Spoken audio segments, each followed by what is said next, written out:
நமஸ்காரம். உங்கள் கல்பனா ஸ்ரீகாந்த் கடகராசி மற்றும் கடகலக்ன அன்பர்களுக்கு இந்த ஜூன் மாதம் எப்படி இருக்குது அப்படின்றது பார்க்க போகிறோம். இது ரொம்ப முக்கியமான பதிவு. உங்களுக்கு இந்த மாதம் ரொம்ப ரொம்ப டிஃப்ரெண்ட்டான ஆங்கிளில் பல கிரகங்கள் ஒர்க் பண்ணுது. ஸோ தெளிவாக கேளுங்க. எது சாதகம் எது பாதகம்ன்றது உங்களுக்கு பிரித்து நான் சொல்கிறேன். ஸோ பாதகமான விஷயத்துக்குள்ளே மாட்டாமல் மட்டும் இந்த மாதம் தப்பிக்கணும் அப்படின்றது எல்லா கடகராசி கடகலக்ன அன்பர்களும் இந்த மாதம் ஸ்மூத்தாக போயிட்டாலே போகிறோம். எந்த ஒரு பிரச்சனைக்கும் பிள்ளையார் சொல்லியாக அமைஞ்சிடக்கூடாது அப்படின்றது மட்டும் மனத்தெளிவோடு இருங்க. உங்கள் சுய ஜாதகத்தில் இருக்கக்கூடிய திசாபுத்தி அந்தரம் ஃபேவரபுளாக இருந்தால் அந்தளவு பிரச்சனை இல்லை. அப்படி மட்டும் இல்லை அப்படின்னா நிறைய மாட்டுதல்கள் காமிக்குது. ஸோ நம்ம சேனல் இதுதான் ஃபர்ஸ்ட் டைம் பார்க்குறீங்க அப்படின்னா சப்ஸ்கிரைப் பண்ணிக்கோங்க, பெல் பட்டனை ப்ரெஸ் பண்ணுங்கள், ஆல் என்ற ஆப்ஷனை சூஸ் பண்ணிக்கோங்க. இதில் மனம் மட்டும் தெளிவாக இருந்தாலே நிறைய விஷயத்தில் நீங்கள் ஜெயிக்கலாம். ஏன்னா இந்த மாதம் பிறக்கிறது அப்படின்றது கடகத்தில் தான். அப்போ சந்திரன் அங்கேயே இருக்காரு. இந்த மாதம் 6ஆம் தேதி வரைக்கும் செவ்வாயும் அங்கே இருக்கிறதுனால சந்திர மங்கள யோகத்தோடு தான் இந்த மாதம் பிறக்குது. ஸோ ஜெயிப்பதற்கு மன தெளிவு மனசாந்தம் அப்படின்றது தான் ரொம்ப முக்கியன்றது அங்கேயே கொடுத்துட்டாங்க. ஸோ உங்கள் மனசை மட்டும் நீங்கள் தெளிவாக வச்சுக்கிட்டீங்க அப்படின்னா சூப்பராக ஜெயிச்சிடலாம். சரி, ஒன்றொன்னா பார்க்கலாம். பிஸ்னஸ் சூப்பராக நடக்கும். உங்களுடைய ஜாப் நல்லா போயிட்டுருக்கும். நிறைய சேலஞ்சிங்கான விஷயங்கள் உங்களுக்கு கொடுப்பாங்க. ஆனால் 6ஆம் தேதிக்கு அப்புறம் பார்த்தீங்கன்னா நீங்கள் ஆட்டோமேட்டிக்காக ரொம்ப கோவமாகவும் வார்த்தைகளை சட்டுன்னு விடுற மாதிரியும் தேவையில்லாத பிரச்சனையும் உங்களுடைய டீம் மெம்பர்ஸோடையும் உங்களுடைய ஹெச்ஆரோட உங்களுடைய ஹையர் அஃபீஷியலோடையும் நீங்கள் பிஸ்னஸ் நடத்தவங்களாக இருந்தீங்கன்னா உங்களுடைய கஸ்டமர்ஸ் கிட்டையும் டக்குன்னு வெடுக்குன்னு பேச இந்த செவ்வாய் கேதுனுடைய சேர்க்கை இங்க பெருசா கூட்டிட்டு போயிடும். அண்ட் மேலும் அந்த திசாபுத்தி அந்தரம் மட்டும் சரியில்லை அப்படின்னா இப்போ செவ்வாய் சனி பகவானையும் பார்க்கறதுனால ஆட்டோமேட்டிக்கா இது ஒரு பிள்ளையார் சொல்லி போற்றும் மிகப்பெரிய பிரச்சனைக்கு. ஸோ அப்போ அந்த மனசு அப்படின்றது நிதானத்தோட செயல்பட்டீங்க அப்படின்னா இவ்வளோ பெரிய பிரச்சனையிலேருந்து தப்பிச்சிடலாம் அப்படின்றது ரொம்ப முக்கியமாக நீங்கள் தெரிஞ்சுக்கலாம். அண்ட் மேலும் பார்த்தீங்கன்னா திருமணம் அப்படின்னு வரும்போது இப்போ 7ஆம் வீட்டு அதிபதி சனி 8ல் இருந்து 9க்கு போயிட்டார். 8ஆம் வீட்டளவுக்கு மைனஸ் கிடையவே கிடையாது. 9ஆம் வீட்டுக்கு சனி பகவான் போய் குருனுடைய வீட்டில் இருக்கும்போது திருமணம் அப்படின்றது இப்போ ஏற்பாடுகள் நடக்கூடிய வாய்ப்புகள் இருக்கு.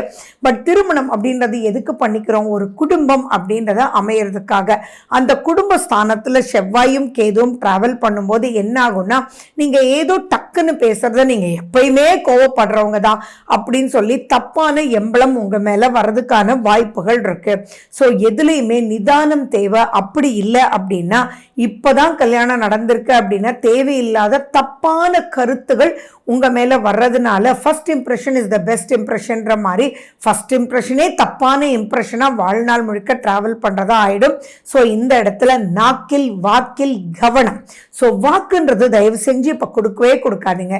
முடிஞ்ச அளவுக்கு நான் பண்றேன். இந்த ஒத்தையரட்டையா பேசுறதே இப்போ நீங்க ஒரு ஃபாலோ பண்ணிக்கணுமே ஒழிய ஸ்டெப்பான எஸ் நான் இப்போ முடிச்சு கொடுப்பேன், இந்த ப்ராஜெக்ட் தானே சார், எனக்கு 1-2 days போதும் சார் அப்படின்ற மாதிரி எல்லாம் நீங்க எதுவுமே பண்ணாதீங்க. ஏன்னா இப்போ நீங்க எடுக்கக்கூடிய டார்கெட் முடிக்க விடாம நிறைய பிரச்சனைகள் தங்கு தடைகள் வரும்.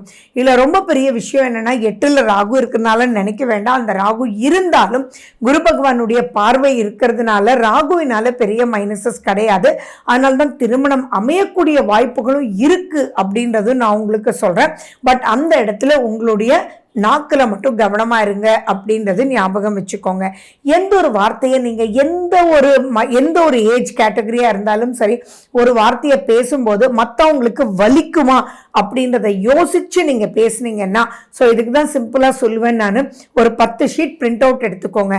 டோன்ட் ஹர்ட் ஹார்ட்ஸ் அப்படின்னு சொல்லி அதில் எழுதிட்டு எல்லா இடத்துலையும் ஒட்டிடுங்க. அதை பார்க்கும்போது ஆட்டோமேட்டிக்காக சாந்தமான ஒரு மனோநிலை வரும். அதே மாதிரி உங்களுடைய நாளை நீங்கள் ஆரம்பிக்கும் போது உங்களுடைய இஷ்ட தெய்வம் அல்லது விநாயகரை நினைச்சு நீங்க ஓம் விநாயகரே நமக, ஓம் விக்னேஸ்வரே நமகன்னு ஒரு 3 தடவை எழுதிட்டு அதுக்கப்புறம் உங்களுடைய காரியங்களை ஸ்டார்ட் பண்ணும்போது அங்க ஒரு நிதானம் வரும். ஏன் அப்படின்னா ஜென்ரலாகவே பார்த்தீங்கன்னா இப்போதெல்லாம் காலங்கள் மாறி போச்சு. நீங்க டிரைவ் பண்ணிட்டு போய் உங்க சீட்ல உட்காரும் போதே அப்பாடா அப்படின்ற ஒரு டென்ஷன் ஏற்படுது. அதை வெளிப்படுத்திட்டீங்கன்னா இப்போ அது மிகப்பெரிய பிரச்சனையாகும். அது மட்டும் இல்லாம 5ஆம் வீட்டு அதிபதி தான் உங்களுக்கு செவ்வாய். அதே மாதிரி பார்த்தீங்கன்னா 10ஆம் வீட்டு அதிபதி செவ்வாய். இப்போ நீங்க பண்ணக்கூடிய நிறைய மிஸ்டேக்னால நிறைய பிரச்சனைக்குள்ள மாட்டிக்குவீங்க. நீங்க உங்களுடைய ஈகோ வந்து இப்ப பெருசா வேலை செய்யும்.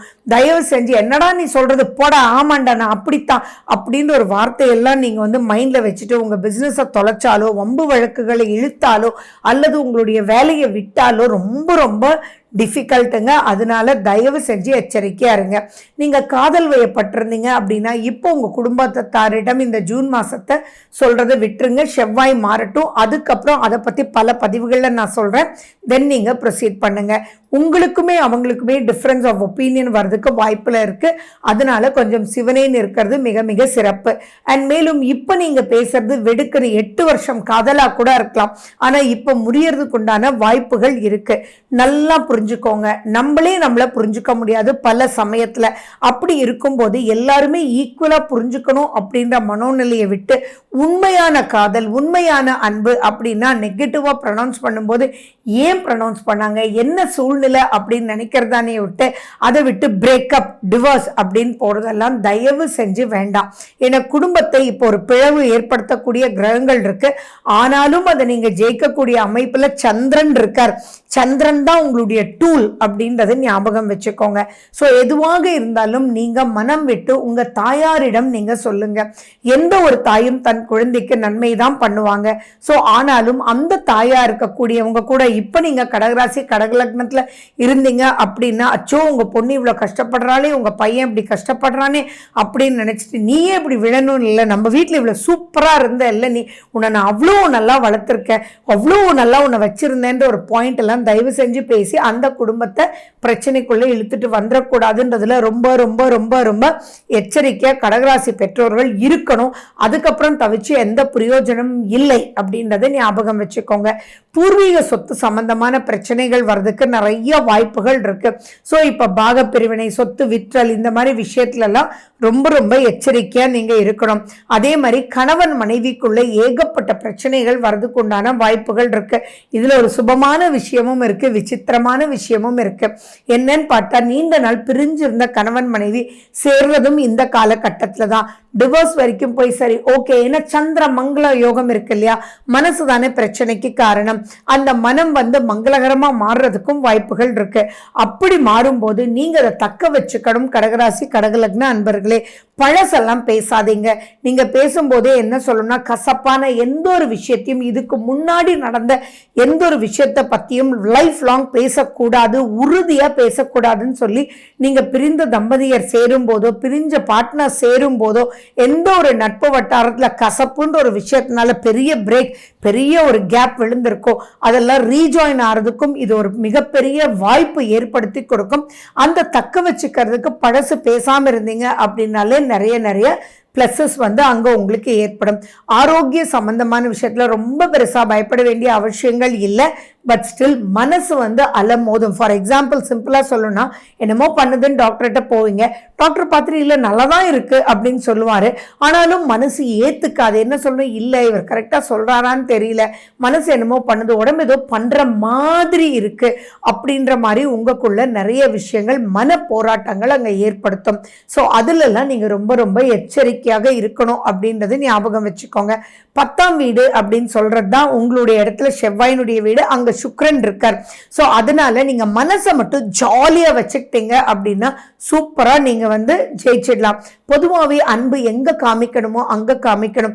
தேவையில்லாதவங்களை கூப்பிட்டு நீ கஷ்டத்துல இருக்க, இந்தப்பா வச்சுக்கோ எனக்கு திரும்பி கொடுன்னு சொல்லி வேற இடத்துல கடன் வாங்கி கொடுக்கறது, இந்த மாதிரி விஷயத்துல மாட்டிக்காதீங்க. பொதுவாகவே கடகராசி அன்பர்கள் மனம் பாவப்பட்டு நிறைய பிரச்சனைக்குள்ள மாற்றுறது ரொம்ப ரொம்ப சகஜம். ஸோ அதெல்லாம் இல்லாம எதுலையுமே தெள்ளன் தெளிவா இருக்கணும், இல்லாட்டி பெரிய லெவல்ல மாட்டிக்குவீங்க. உங்களுடைய சந்திராஷ்டமத்தை அன்னைக்கு ரொம்ப ரொம்ப ரொம்ப ரொம்ப ரொம்ப ரொம்ப நீங்க எச்சரிக்கையா இருக்கணும். அந்த சந்திராஷ்டமம் எப்ப வருது அப்படின்னா, உங்களுக்கு 16ஆம் தேதியிலிருந்து 18ஆம் தேதி வரைக்கும் சந்திராஷ்டமம். 1:10 மத்தியானத்திலிருந்து 6:35 14ஆம் தேதி வரைக்கும் 18ஆம் தேதி வரைக்கும் நீங்க ரொம்ப எச்சரிக்கையாக இருக்கணும். அந்த இடத்துல எல்லாம் நீங்க மாட்டிக்கிட்டீங்க அப்படின்னா ஜெயிக்கவே முடியாதுன்றது ஞாபகம் வச்சுக்கோங்க. விஷ்ணு சஹஸ்ரநாமம், திருப்பதி பெருமாளை நினைச்சு, சந்திரனுக்கு அதிபதி அவர்தான், திருப்பதி பெருமாளை நினைச்சு நீங்க மனதார பிரார்த்தனை பண்ணி மனசை ஜொலிக்க வைக்கணும், சந்தோஷமா இருக்கணும்ன்றதுக்காக விஷ்ணுனுடைய கோயில்ல போய் பச்சை கற்பூரம் தீர்த்த பொடியெல்லாம் கலந்த தீர்த்தத்தை எடுத்துட்டு துளசியை உங்க பக்கத்திலேயே வச்சுட்டு இருக்கும்போது இந்த மாசம் மன நிறைவோட உங்களுக்கு சூப்பரா எடுத்துட்டு போயிடுவீங்க. இதை மட்டும் மைண்ட்ல வச்சுக்கோங்க, வேற எதுக்கும் பயப்பட வேண்டிய அவசியம் இல்லை. So wish you good luck. வாழ்க வளமுடன். நன்றி, வணக்கம்.